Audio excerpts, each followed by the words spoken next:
शिष्य की अपनी एक स्थिति है, क्योंकि जीवन का जो आनंद शिष्य में है वह गुरु में नहीं है। जो चिंतन शिष्य कर सकता है वह गुरु नहीं कर सकता। गुरु एक मर्यादा में बंधा हुआ है, उस मर्यादा के बाहर गुरु नहीं जा सकता। मगर शिष्य के सामने दोनों रास्ते खुले हैं, क्योंकि उसको चलने का एक रास्ता है। गुरु एक स्थिर है, एक जगह खड़ा हो गया है, और गुरु खड़ा हो गया है उस ब्रह्म को पूर्णतः आत्मसात करके, क्योंकि वह स्वयं ब्रह्म स्वरूप है। गुरु नहीं रहा, गुरु स्वयं ब्रह्म बन गया। जब ब्रह्म बन गया तब उसके लिए शरीर, माया, मोह, ऐश, आराम, भोग, विलास एक अन्य साधन बन गए, जो कि उस पर व्याप्त नहीं होते, प्रभाव डालते हैं, व्याप्त नहीं होते। वह दुख आने पर भी दुखी नहीं होता, सहज भाव से लेता है। प्रसन्न आने पर भी खिलखिलाता है, एकदम से उछलता नहीं है, सहज भाव से लेता है। ठीक है, दुख आ गया तो ठीक है, सुख आ गया तो ठीक है। अगर शाम को हलवा मिठाई मिल गई तो ठीक है, यदि सूखे टुकड़े मिल गए तो ठीक है। अगर ऐसा चिंतन उसके मानस में सहज रूप में है तो वह गुरु है। एक गुरु की एक लिमिटेशन, क्योंकि गुरु अपने ज्ञान के माध्यम से बढ़ता बढ़ता उस ब्रह्म तक पहुंच गया है जहां निर्विकार है, किसी प्रकार का विकार नहीं है। और संसार में शास्त्रों में 36 विकार बताए, 37वां विकार नहीं। और 36 विकार में क्रोध, मोह, लोभ, लालच, स्वार्थ, ऐश, आराम, चिंतन, निद्रा, झूठ, छल, कपट, व्यभिचार, ममता, अटैचमेंट, स्नेह, हर्ष, शोक, ये सब संचारी भाव है। और संचारी भाव आते हैं और चले जाते हैं। एक ही संचार का मतलब है गतिशील, एक ही भाव स्थिर नहीं रहता है। जिनमें एक ही भाव स्थिर नहीं होता उनको शिष्य कहते हैं, और जो एक ही भाव में स्थिर हो जाते हैं उनको गुरु कहते हैं। इसलिए गुरु अपने आप में अद्वैत है, शिष्य अपने आप में द्वैत है। शिष्य धीरे धीरे अद्वैत की स्टेज पर जा सकता है। वह जा सकता है अपने आप में गुरु को स्थापित करके, और अपने आप में गुरु को स्थापन करने की क्रिया का प्रारंभ होता है दीक्षा, और अंतिम स्थिति बनती है जब पूर्ण रूप से गुरुमय हो जाता है। उसके सामने गुरु ही चिंतन दिखाई देता है। वह अगर राम के दर्शन करता है तो ऐसा लगता है कि ये मेरे गुरु खड़े हैं। आज बुद्ध ने धनुष्मान लाभ ले लिया, क्या बात। यह चिंतन जब उसके शरीर में समाहित, चिंतन में, विचारधारा में समाहित हो जाता है तो संसारी भाव खत्म हो जाता है। क्योंकि जब तुलसीदास वृंदावन गए और वृंदावन में जाकर के उन्होंने कृष्ण के दर्शन किए, तो उन्होंने कहा कि तुलसी मस्तक तब नवे धनुष बाण व्यवहार।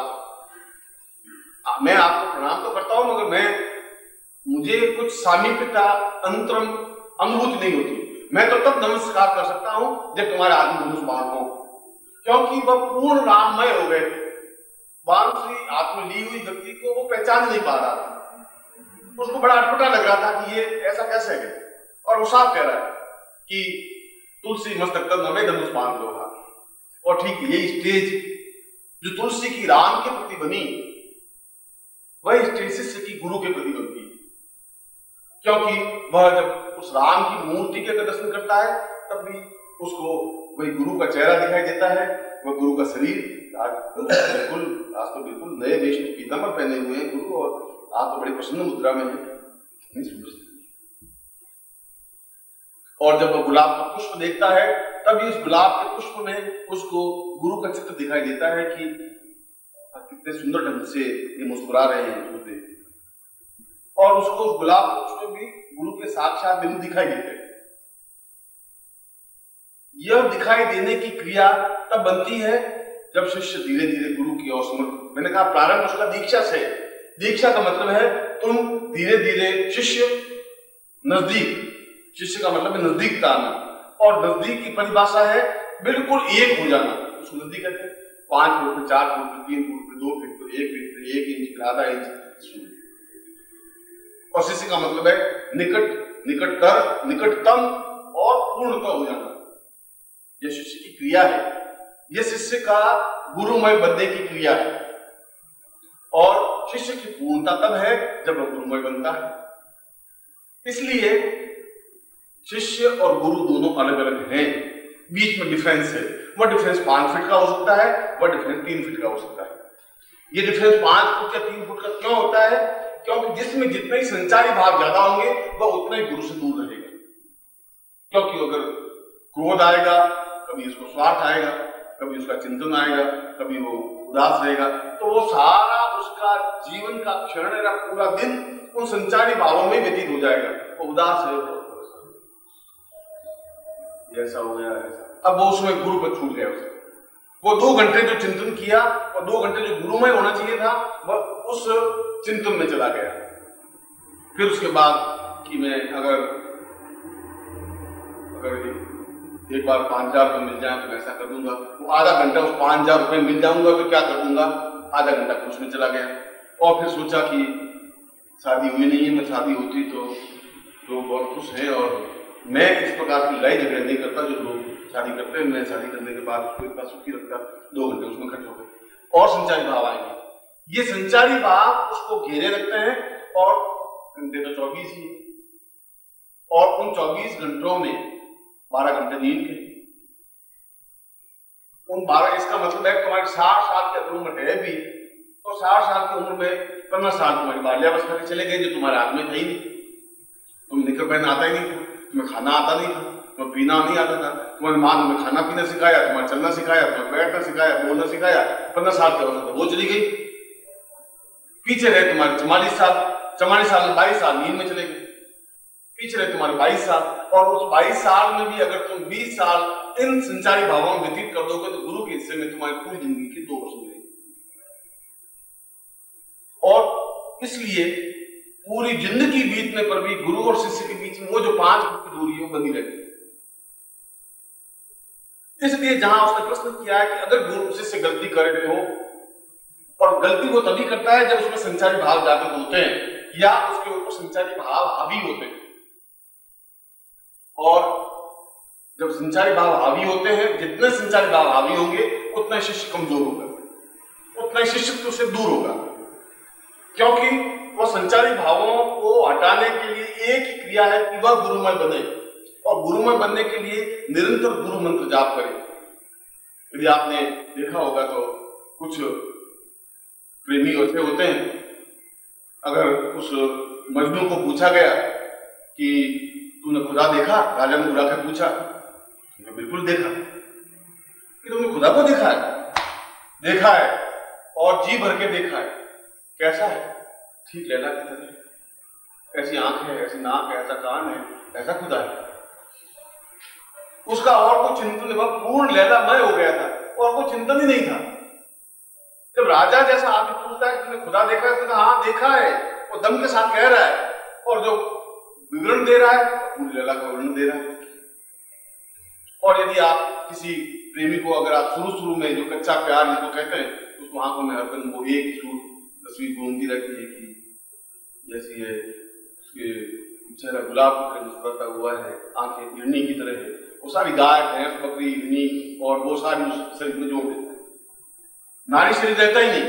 उस नारी शरीर में फूल पौधे पत्तियां गुलाब और चमेली और केवड़ा मोगरा और सांप की तरह लट और खंजर की तरह आंखें और फलदार की तरह ओठ, और वो सब पेड़ पक्षी पशु बना करके खड़ा कर देता अपने सामने। वो नारी शरीर कहां चला गया? वो उसके मानस में कुछ नहीं है, क्योंकि वह उसमें संचारी भाव बहुत जागृत हो गया।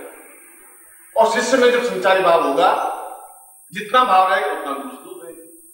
इसलिए मैंने कहा पूरी जीवन भर भी वो 5 फुट की दूरी बनी रह सकती है, और यदि चाहे तो 6 महीने में भी वह गुरु के चरणों में पहुंच सकता है।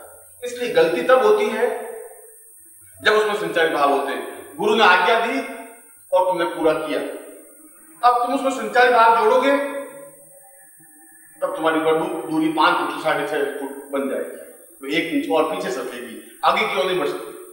क्योंकि तुम उसमें बुद्धि लगाओ कि गुरु ने 1 घंटे में आने के लिए कहा है, तो घंटे में 1.5 घंटा बन जाएगा, तो कौन सा गुरु जी फांसी दे देंगे, ठीक है चले जाएंगे। और क्या बात है लेट कैसे आए? गुरु जी हमारे में गाड़ी इंजन हो गई थोड़ी, मगर क्या है कि वो भैया उतर गया था, थोड़ा ठीक किया आगे। वो भी समझ रहे हैं, ये बात नहीं है गुरु हैं तो बिल्कुल समझ रहे हैं, मगर वो समझ रहा है कि ये अभी 5 फुट था, अभी 5 फुट 2 इंच दूरी पर है, और वो 2 इंच तुमने ही दूरी बताई। इसलिए गुरु ने तुम्हें दूरी नहीं की, तुमने अपने लक्षणों से, अपने बुद्धि से और बुद्धि के अजीर्ण से अपनी दूरी बढ़ाई, जबकि तुम्हारी ड्यूटी थी गुरु के और 2 इंच नजदीक जाना। और तुम्हें कहा कि ये काम करना है तो वह तुम्हें काम करना ही है, क्योंकि गुरु को ज्यादा मालूम है कि तुम्हें अपने नजदीक लाने में उसको क्या करना है। गुरु की तो केवल एक कर्तव्य, एक दरवाजा, गुरु है, मनुष्य तो है नहीं, वह तुम्हारा पति नहीं है, वह तुम्हारी पत्नी नहीं है, वह तुम्हारा भाई नहीं है, वह तुम्हारा संबंधी नहीं है, वह तुम्हारा गुरु है। और गुरु की तो केवल एक ही कल्पना है कि वह शिष्य को अपने में समाहित करे। अगर पति हूं मैं, जिस क्षण में पति बनूंगा तब मैं पत्नी को उस ढंग से बात करूं, उसमें मैं गुरु नहीं हूं। जब मैं पिता बनूंगा तो मैं अपने पुत्र से उस ढंग से बात करूंगा, वहां मेरी ये क्रिया नहीं होगी कि पुत्र मुझ में लीन हो। मगर जहां मैं गुरु बनूंगा और जहां शिष्य है, वहां पर उस गुरु का केवल एक ही धर्म कर्तव्य है कि शिष्य को अपने आप अंदर लाए। वो अंदर लाने का प्रयत्न करता है और शिष्य उन संचारी भावों से दूर जाने का प्रयत्न करता है या नजदीक आने का प्रयत्न करता है। इसलिए शिष्य को सापेक्ष कहा गया है कि शिष्य प्रयत्न पूर्वक गुरु की तरफ बढ़े। सब लगाया है शंकराचार्य ने। मैं जो श्लोक बोला था उस श्लोक का अर्थ यह है कि शिष्य प्रयत्न पूर्वक गुरु की तरफ बढ़े और प्रयत्न पूर्वक उन संचारी भावों को हटाकर आ सकते हैं। संचारी भाव आते ही हटाए और फिर गुरु में लीन हो जाए, फिर गुरु के चित्र की ओर लीन हो जाए। अगर और कुछ वासनाएं, कुवासनाएं, विचार, कुछ चिंतन आते हैं तो हॉल में बैठ जाए, गुरु के चरणों की तरफ साफ साफ देख करें और कुछ नहीं, अपनी आंख बंद करके गुरु अपने आप को लीन होने की क्रिया करें और धीरे धीरे एक इंच सरकता एक क्षण ऐसा आता है कि वो गुरु में बन जाता है, क्योंकि उसको गुरु के अलावा फिर कुछ दिखाई, वह पेड़ में भी उस गुरु को देखता है। उस कबीर को जब पूछा गया कि ईश्वर, उसने कहा लाली तेरे लाल की जित देखो तित लाल, लाली देखकर मैं गई मैं भी हो गई लाल। कबीर तो ऐसा कह रहा है, ठीक वही जो मैं आपको समझा रहा हूं। वो कह रहा है कि शाम और दोपहर और सूर्य उदय और सूर्यास्त और तारे ये तो कुछ नहीं दिखाई देते, लाली तेरे लाल की ये तो सब जगह लाली लाली दिखाई दे रही है, जितना देखो तित लाल। मैं तो जहां देख रहा हूं, रात को दिन को, किसी आदमी को, औरत को, पशु को, पक्षी को, मुझे तो लाल ही लाल दिखाई दे रहा है। और ये मेरा सौभाग्य कि मैं लाली देखने गई, पहुंची अपनी सापेक्षता से और मैं खुद लाल। ठीक वही जो मैं तुम्हें समझा रहा था कि तुम अपने जीवन में गुरु देखकर मैं गई और मैं भी हो गई ना गुरु में सीधी गई। फिर तुम धीरे धीरे गुरु की ओर बढ़ो, एक एक इंच, एक एक क्षण तुम्हारा बढ़े, संचारी भावों को एकदम से हावी होकर। हो सकता है कि इस युग में संचारी भाव तुम्हारे ऊपर हावी होंगे, वो हावी होंगे संसार के प्रभाव के फलस्वरूप, आस पड़ोस के वातावरण के फलस्वरूप। अगर तुम सिनेमा के गाने गाओगे या सिनेमा के गाने सुनोगे तो स्वाभाविक तुम्हारे संचारी भाव वैसे जागते होंगे। और तुम अगर फिल्मी पत्रिका देखोगे तो सुरैया तुम्हें दिखाई देगी, स्वाभाविक है। जो सुरैया दिखाई देगी तो गुरु दिखाई नहीं देगी। इसलिए उन प्रभाव को हटाने पर, वो हटाने सापेक्ष तुम्हारे प्रयास, और वो जितना हटेगा उतना तुम गुरुमय बनोगे। क्योंकि तुम गुरुमय बनना चाहोगे कि जीवन की पूर्णता ब्रह्ममय बनने में है। गुरु की मतलब जीवन की पूर्णता 5 बच्चे पैदा करने में नहीं है, जीवन की पूर्णता पति को पसंद करने में भी नहीं है, जीवन की पूर्णता पत्नी को खुश करने में भी नहीं है। वो जीवन की पूर्णता नहीं है, वो तो जीवन के कर्तव्य है। क्योंकि तुम शादी की है इसलिए उसको रोटी खिलानी पड़ेगी, उसको कपड़े ला के देने पड़ेंगे, तुम्हारा कर्तव्य ड्यूटी है। और नहीं करोगे तो लोग कहेंगे साला शर्म नहीं आती, शादी की क्यों? जब साले रोटी खिलाने को नहीं की फिर तुमने शादी क्यों की? वह कर्तव्य है, यह जीवन का ध्येय है, यह जीवन का लक्ष्य है। मनुष्य अपने लक्ष्य के लिए पूर्णता प्राप्त करता है। कर्तव्य तो तुम्हारी मजबूरी है, कर्तव्य करना कोई जरूरी नहीं है। तुम्हारे जीवन का अगर जीवन जहां शब्द है, जीवन का ध्येय लक्ष्य पूर्णता प्राप्त करना है, और पूर्णता प्राप्त करना उस ब्रह्ममय हो जाना है। और ब्रह्म, गुरु स्वयं ब्रह्ममय, गुरु तो तभी बनेगा जब वह ब्रह्म है, और वह ब्रह्म कई रूपों में व्याप्त होता है। कभी राम बन जाता है, कभी ब्रह्म कृष्ण बन जाता है, कभी बुद्ध बन जाता है, कभी नारायण बन जाता है, कभी मधुसूदन बन जाता है। मगर जो भी तुमने, उस तुलसी ने उस ब्रह्म को राम में रूप में देखा तो उसने कहा कि कृष्ण मैं तुम्हें पहचानता नहीं हूं।